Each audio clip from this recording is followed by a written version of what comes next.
Pernah ada satu orang Bapak Ibu sekalian namanya Rukana. Rukana ini pegulat di Mekah ya.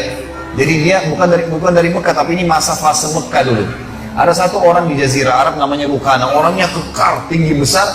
Dia profesinya selalu gulat. Jadi dia datang ke satu suku yang ditantang sama dia. Sampai mau gulat sama saya. Kalau kalah, saya siap menjadi pembantunya selama setahun, gitu-gitulah. Tapi kalau saya menang, kalau dia menang, dia ambil istrinya orang, ambil hartanya, ngambil anaknya. Itu yang selalu dikerjakan oleh Rukana. Dan tidak pernah kalah gulat, karena orangnya tinggi besar, kekar. Waktu dia dengar Nabi SAW, orang Quraisy lagi punya masalah dengan Nabi di Mekah, dia datangi orang Quraisy, dia bilang, "Hai Quraisy, mau nggak saya permalukan Muhammad buat kalian?" Kata orang Quraisy, "Bagus, buat. Apa yang kalian mau balas? Apa saja kau minta kami kasih. Permalukan dulu Muhammad." Nabi SAW lagi tawaf. Ini si Rukana naik di atas batu tinggi lalu teriak, "Hai Muhammad." Nabi SAW balik, "Kau mau saya beriman? Ikut kamu?" Kata Nabi SAW, "Tentu saja." Kata Rukana, "Saya punya syarat." Kata Nabi SAW, "Apa syaratmu?" "Kalau kau bisa kalahkan saya bergulat, maka saya akan jadi pengikutmu." Rukana pikirin Nabi nggak bakal iyakan, karena orang semua takut sama dia. Nggak pernah kalah bergulat, memang orangnya besar, tinggi besar, mengalahkan postur tubuh Nabi yang tinggi.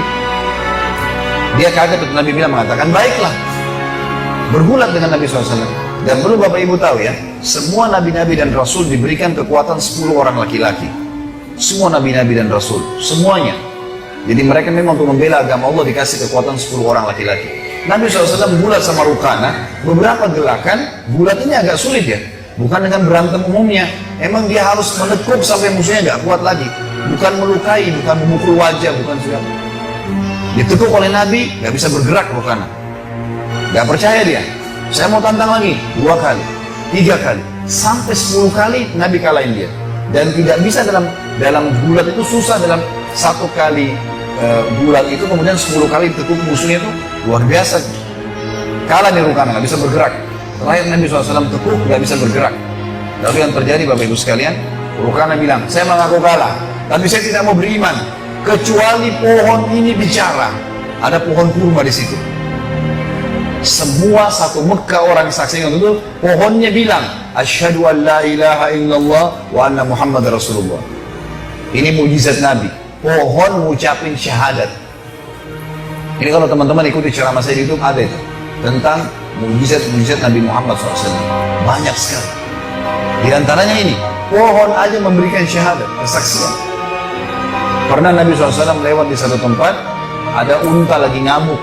Unta ini kalau ngamuk teman-teman di suku Najjar di Madinah. Ini kalau ngamuk bisa gigit, bisa nendang, mirip kuda. Apalagi kalau unta jantan, biasanya nggak sembarangan untuk bisa taklukkan gitu. Maka Nabi SAW masuk bersama Jabir, sahabat Nabi yang lain radhiyallahu anhum ajmain.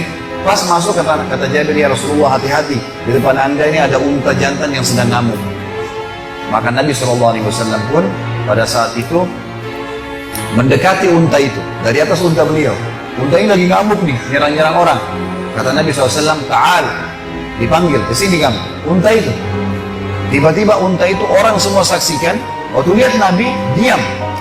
Kemudian mulutnya diturunkan ke tanah, lalu diseret sama dia sampai di hadapan Nabi. Unta ini diseret sampai di mulutnya sampai di depan Nabi sebagai bentuk kehinaan. Lalu unta itu kata Nabi, "Angkat kepalamu." Diangkat kepalanya. Lalu Nabi bilang, "Mana tali kekangannya?" Diambil tali kekangan, diikatlah.